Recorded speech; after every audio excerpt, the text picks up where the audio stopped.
उन्हाळ्यात शेतकऱ्यांनी खालील काळजी घेणे आवश्यक आहे. पाणी व्यवस्थापन.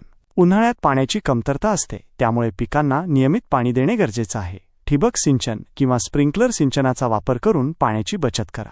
जमिनीतील ओलावा टिकवून ठेवण्यासाठी पालापाचोळ्याचे आच्छादन करा. पिकांचे संरक्षण.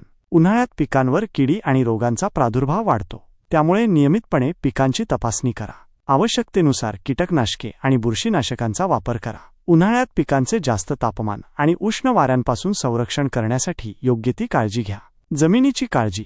जमिनीतील ओलावा टिकवून ठेवण्यासाठी नियमितपणे खुरपणी करा. जमिनीची धूप टाळण्यासाठी योग्य उपाययोजना करा. उन्हाळ्यात जमिनीची मशागत केल्यास ती भुसभुशीत राहते. इतर काळजी. जनावरांना पुरेसे पाणी आणि चारा द्या. शेतकऱ्यांनी स्वतःची काळजी घ्यावी आणि उन्हाळ्यात जास्त वेळ उन्हात काम करणे टाळावे. उन्हाळ्यात पिकांना आवश्यक खतांचा योग्य प्रमाणात वापर करावा. या उपाययोजनांमुळे शेतकरी उन्हाळ्यात पिकांचे आणि जमिनीचे संरक्षण करू शकतात.